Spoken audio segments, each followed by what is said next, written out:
Hey kids, welcome to 396 Guitars.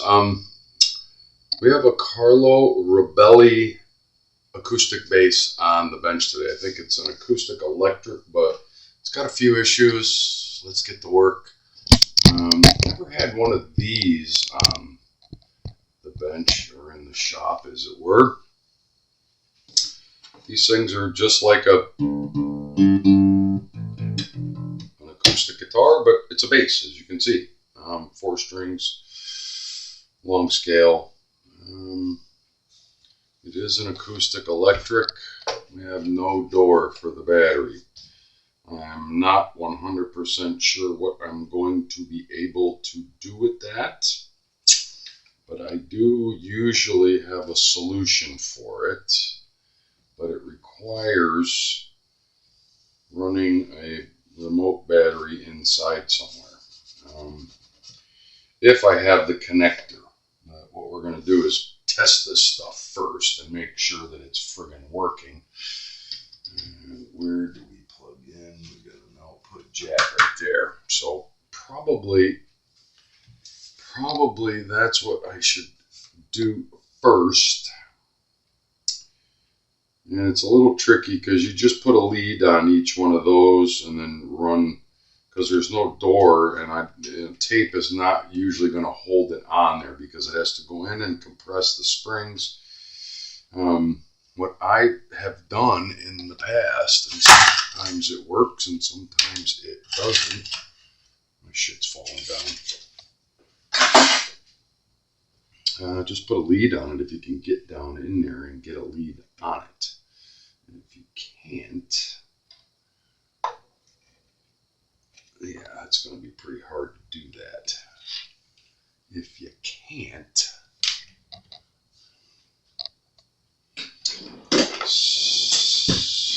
sometimes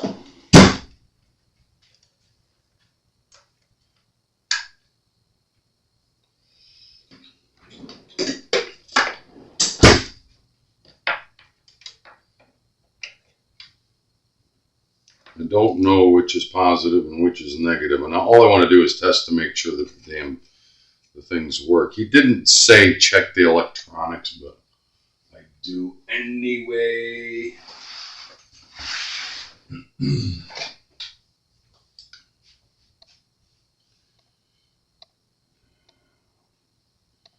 No way of knowing which is negative and which is positive. There are no markings, because the markings were probably on the lid. Yep. Usually the positive is by the latch, but we'll see. I don't know if this will work or not. I can put one in there and touch.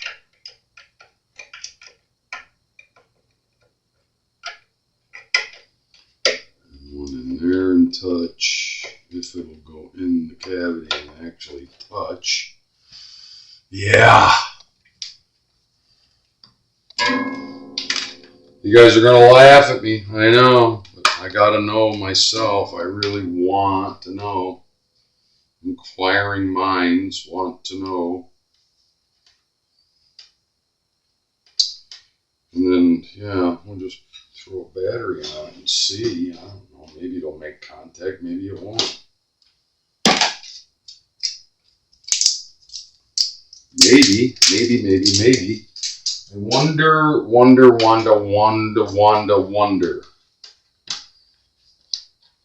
Yeah, probably all this is for naught.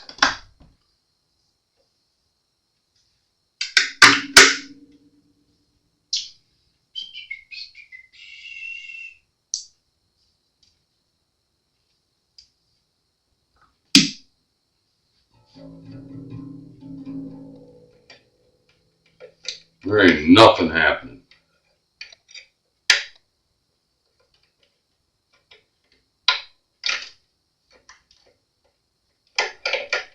Let's try it the other way. Wow. This thing's deader than Kelsey's nuts.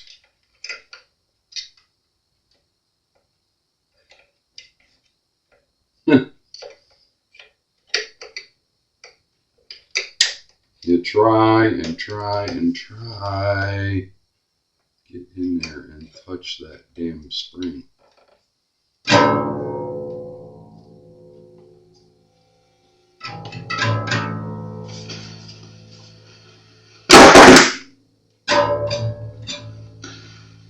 Yeah.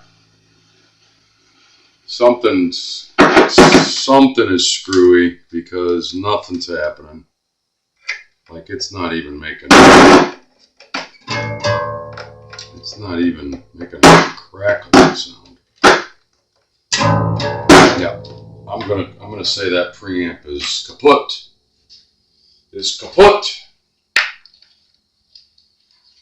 All it's doing is literally all it's doing is crackling. So yeah, I just wasted 10 minutes of video time for that. Well, I can make it work, but not with that guy in there. Who knows what's going on with that boogered up thing?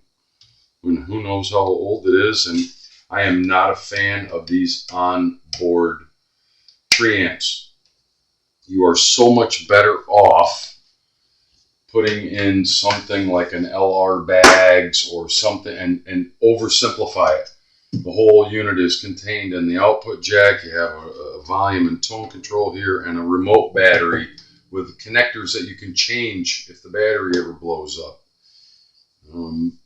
Battery doors are the biggest fail on these first, and then the preamps themselves are horrible.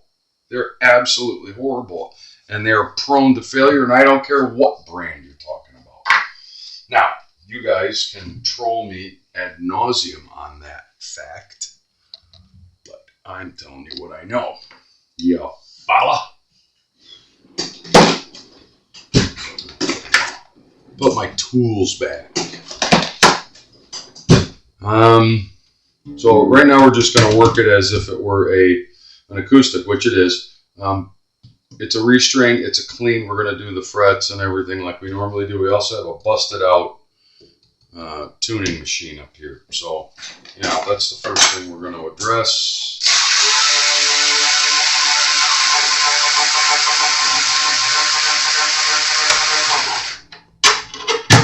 I hope these things don't give me too much trouble coming out, because I do not have any of the oversized bass lines.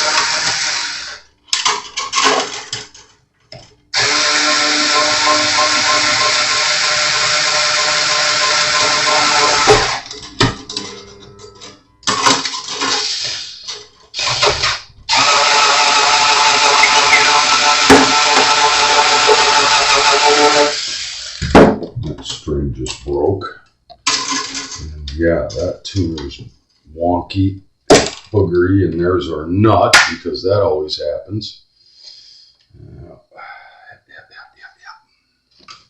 Let's get down here in the video.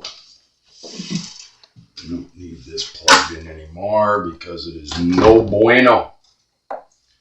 No bueno. Did I have my 17mm socket here somewhere? No. I'll just do it the old-fashioned way. If you're super careful, that should just loosen up easily.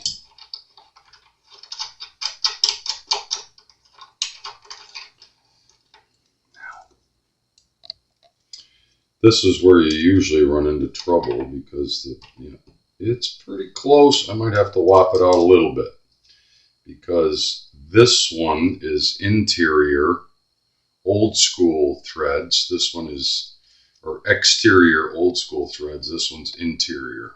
They're the same exact tuner, but just a little bit different configuration, and the hole bore is not quite big enough for that. But we have the tools and we have the know-how.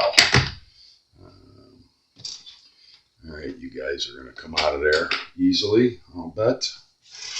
Or not easily. Beauty. I love it when a plan comes together.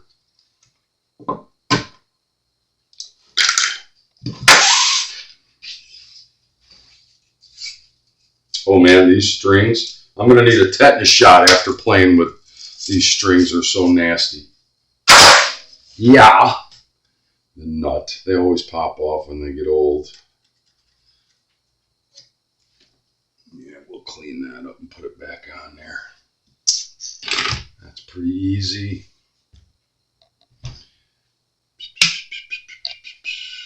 Let's see what's going on back here. Is it this guy? Which one was it? This one right here.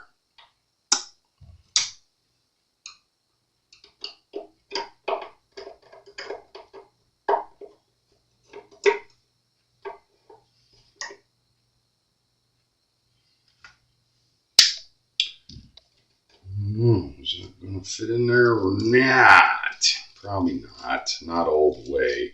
You want it to kind of fit snug but not tight. And I'm going to bore it out. We are going to bore it out with, I don't know, is that one too big? It might be. Nope, that's the right one. That is the right one. Now, it's just a reamer, and all you're going to do is take a little bit out of one side and then the other. T-handle for that.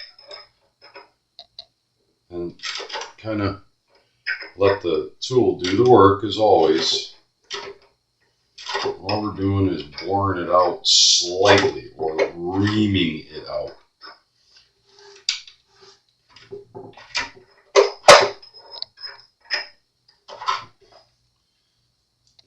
Usually it won't take much. Perfect. No, because this thing is tapered, you have to do one side and then the other.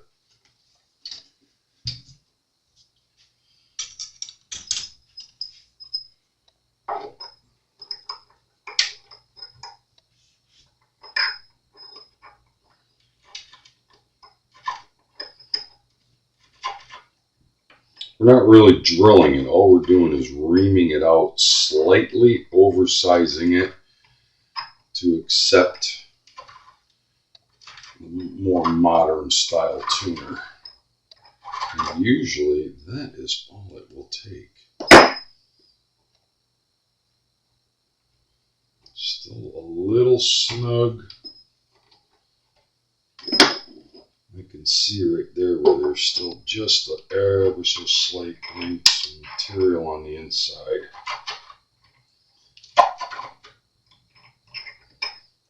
You want it to fit, you don't want it to fall down in there. That's perfect.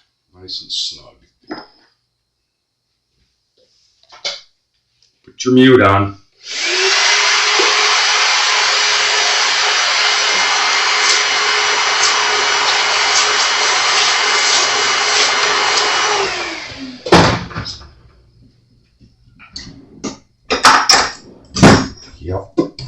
Yup.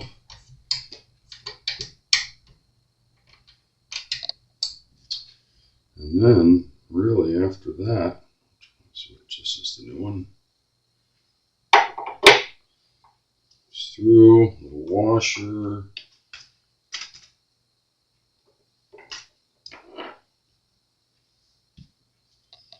Is that the washer that came off? I'd like to reuse that so it looks the same from up here. No, what did I do? I lost my washer. Lost my washer. Or maybe it didn't have one. Oh, there it is. I'm going to use the bigger washer. The old washer. That way, from appearance up front here, it'll look the same. Or up on top, as it were.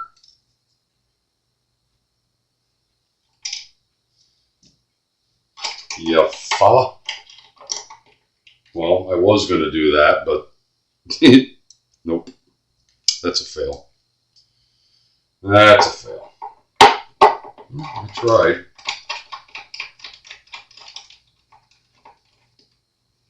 tried. Now, tighten this just a little bit snug so that it holds itself in there, but you can still move it a little bit because we have to put the screw in the back. That's good enough. Put the screw in the back. Our saddle should line right up. It does.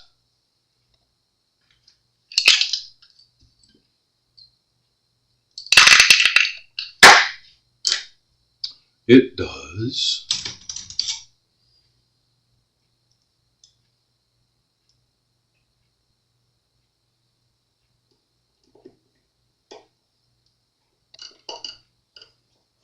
Some of you have done this, some of you haven't.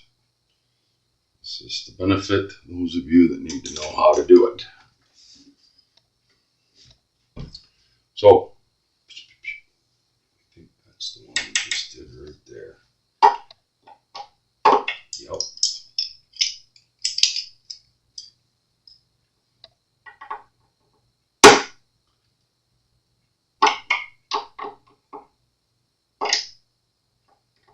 They're all loose, of course. They don't need to be super tight, but they need to be snug. Okay, we're going to pause there. This is garbage because it's broken, but I'm going to keep it anyway just for the spare parts, like the bushings, yeah, all this stuff. Yeah, keep it. We can use it. We can rebuild another one another day.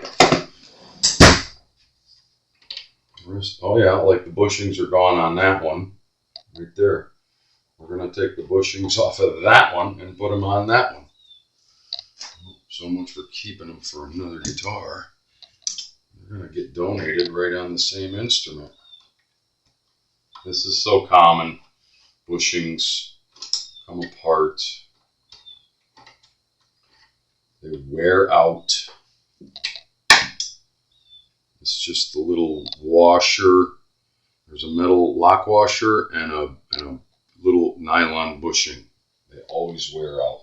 So we're just going to take it off the old one because this one happens to be in good shape. You follow?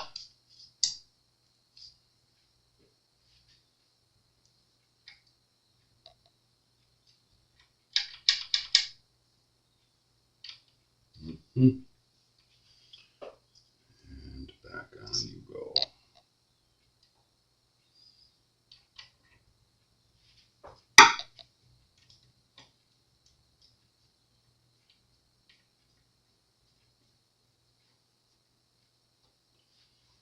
I like it. A little loose. So these little screws in the end of your tuning peg, the actual tuning machine, they're not supposed to be tightened down. That is to adjust the drag on your tuning key. So you have just enough drag. If it's too loose, just give it a tiny little push. If it's too tight, like that one, just back it off slightly. That's the new one. I'm going to put just a bit on it. Better. Love it. Okay, I'm going to pause there, so I can't really save anything out of this. Tuning machine is now no good. Can't save anything from it. Bye-bye. Yeah, stand by. I'm going to go to, might as well do this while you're watching. Clean it off.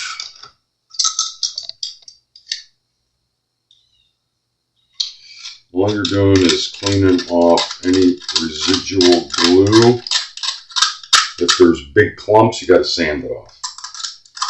Usually it will just come off with a utility knife on the leading edge that goes against the fretboard and the bottom that goes against the bottom of the channel. Now, don't don't get overzealous with the super glue. It only needs a little dab. A little dab will do you.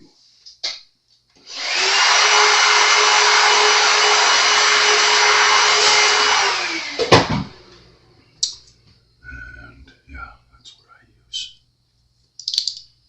Just a little dab. Get down here where you can see what's happening. Get a clamp. Although with this stuff, you generally don't need a clamp. It's almost on contact to the point where to a fail. Like if you get it in the wrong position, it's probably not going to want to move. And then you got to let it dry completely and then try to remove it. So,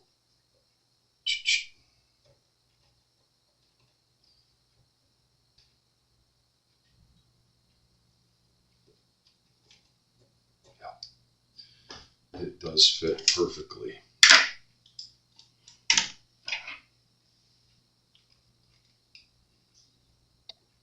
A little dab on the leading edge that goes against the fretboard and a little dab right in the middle on the bottom, and that's all you need. And when I say a little dab, I mean a little dab.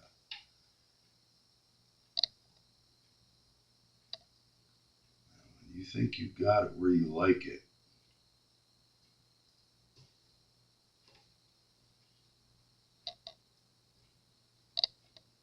push it in there, put the clamp on it.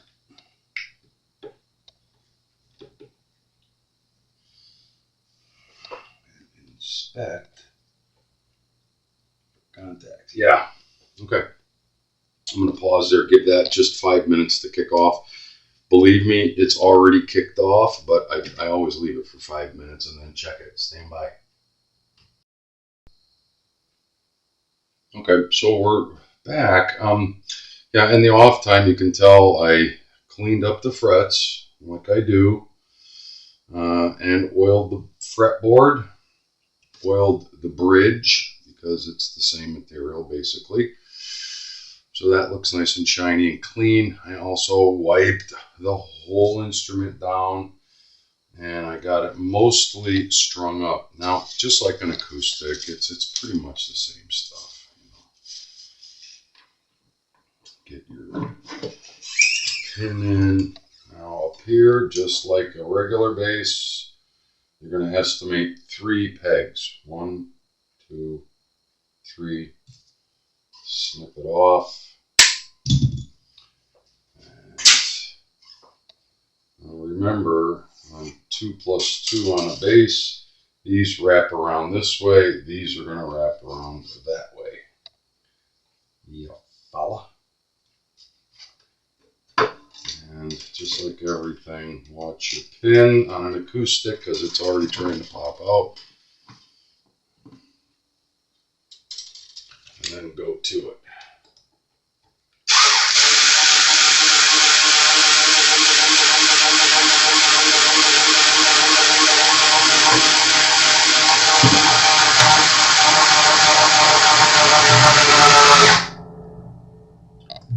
It's the tension that really holds the pins in. As you're trying to wind your strings, they're going to pop out easily, usually. It's actually when you finally get it to tension that puts enough lateral pull on the pin that holds it in there.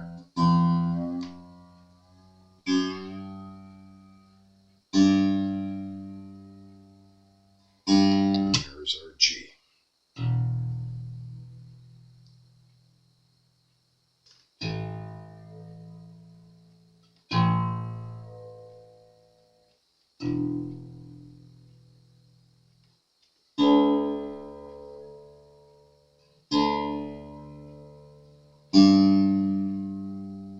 Now, I didn't take any measurements on this guitar when I first got it at the beginning of this video, only because the strings were so nasty and I knew we were changing them and I knew I was going to clean the frets and all, you know, do a whole setup on it. So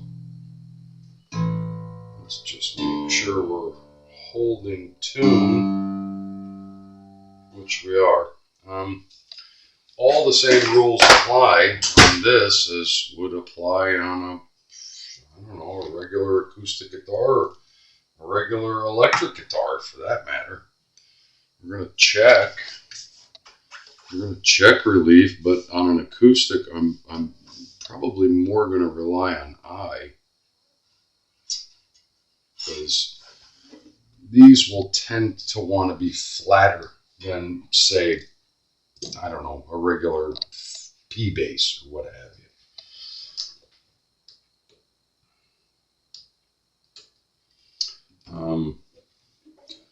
And right now,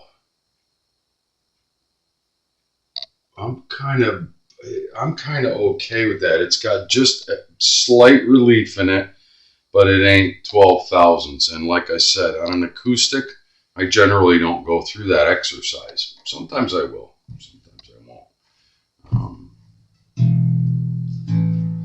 Sounds like it's ready to play.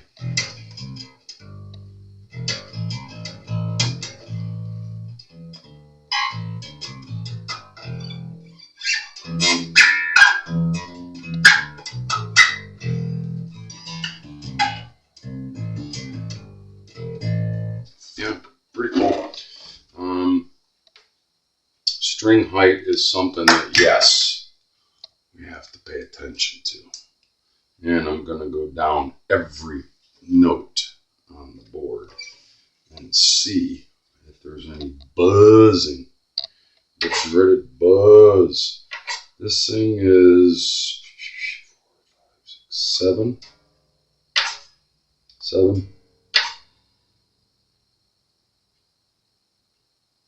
6, 5. So it is tailing off as you go across the radius. Yeah, I can live with that as long as we're not getting any buzzing. We can adjust the truss rod accordingly, but boy, I'll tell you, for an acoustic bass to have 7 64s here, 6, 5, and 4, or I'm sorry, 7, 6, 6, and 5. Yeah, that's pretty goddamn good.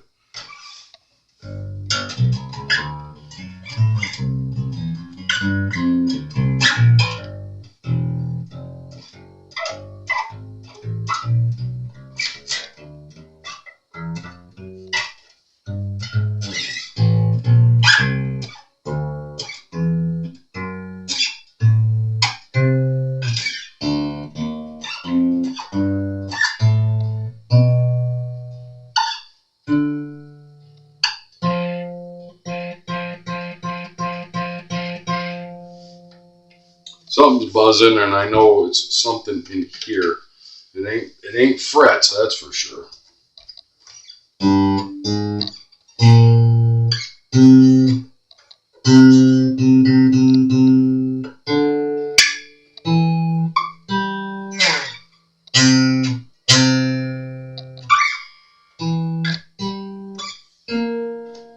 Yeah, we got no problems there, but something in here is vibrating. It's not buzzing, it's vibrating in something in the springs in the preamp are vibrating, or it could be something inside the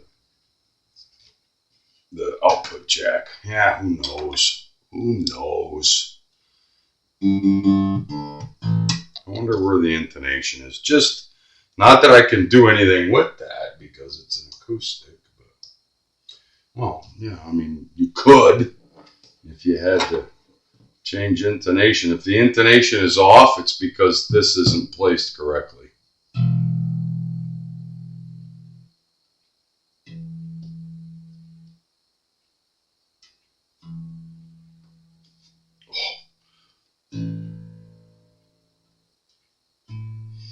It is so dead on.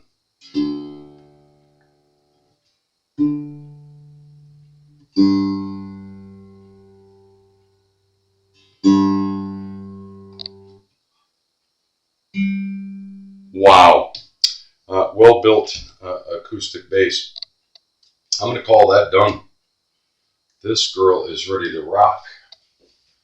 And he's got a second guitar here in the shop, a guitar. He's a bass player and a guitar player. He plays, he's a multi-instrumentalist. This one he wanted done first because he does use it a lot.